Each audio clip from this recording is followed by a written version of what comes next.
l'importance de l'accompagnement spirituel avant une première cérémonie de tapa tapa, avant des premières rumbo. On va en parler. Gégé, comment il est Mbalatsa?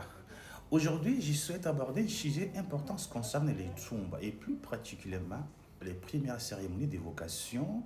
Nous appelons souvent tapa tapa ou bien rumbo.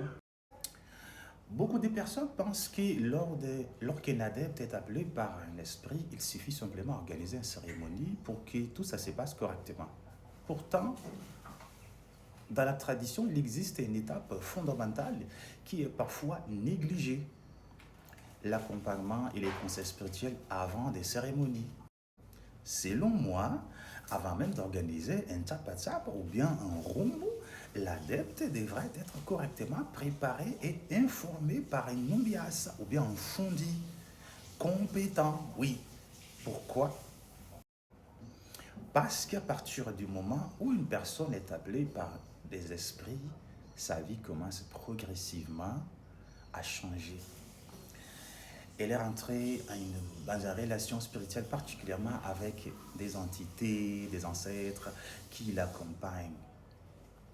Il est donc important qu'elle comprenne ce qui lui arrive, afin d'éviter les incompréhensions et les blocages. L'une des premières choses que l'Umbias, ou bien en fond, devrait expliquer est que l'adepte n'est pas exactement dans la même situation qu'avant.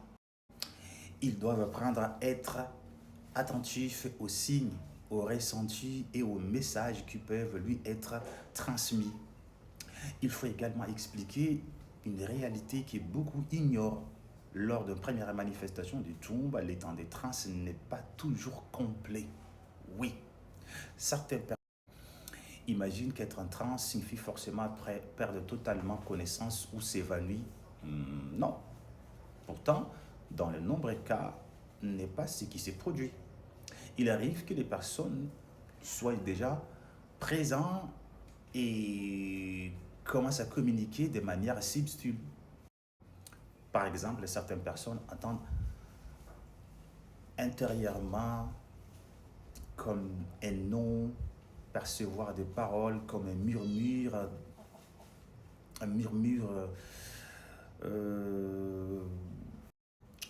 dans leur esprit, ou ressentir fortement une présence froide.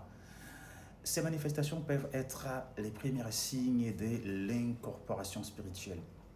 Et la personne peut encore être consciente de ce qui se passe autour d'elle, tout en état déjà influencé par la présence des esprits. C'est précisément là que se situe l'un des plus grands malentendus. Faute d'avoir reçu les explications nécessaires, et certains adeptes pensent que rien ne s'est produit puisqu'ils n'ont pas perdu totalement conscience. Il affirme même alors: non, je n'étais pas, c'était pas une tombe, c'est puisque j'étais encore moi-même. Pourtant, dans certains cas, les processus avaient déjà commencé. Cette incompréhension peut créer des blocages importants entre l'adepte et les esprits et les Tsumba.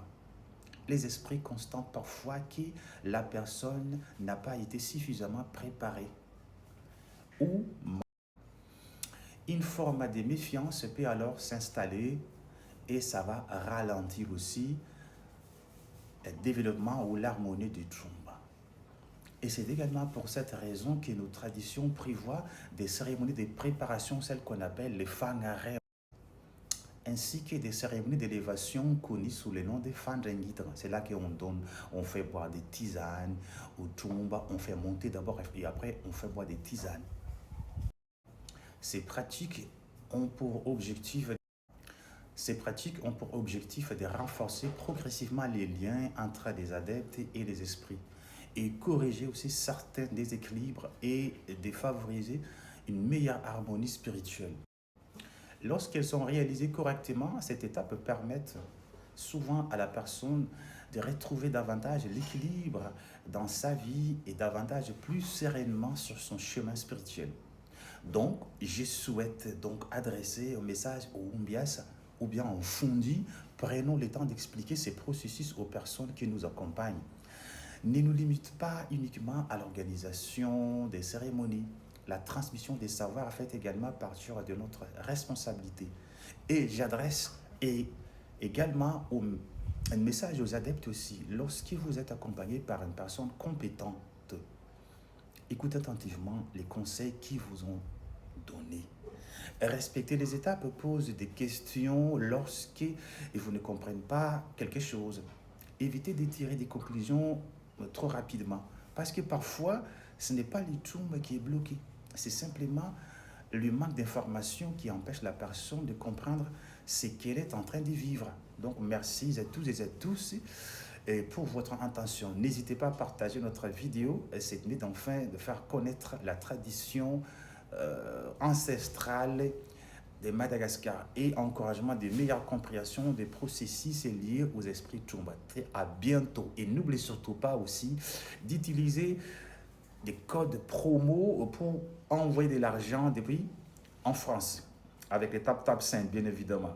Vous gagnez 15 € de bonus à la première envoi, premier transfert. Merci. Veluma Samtsara.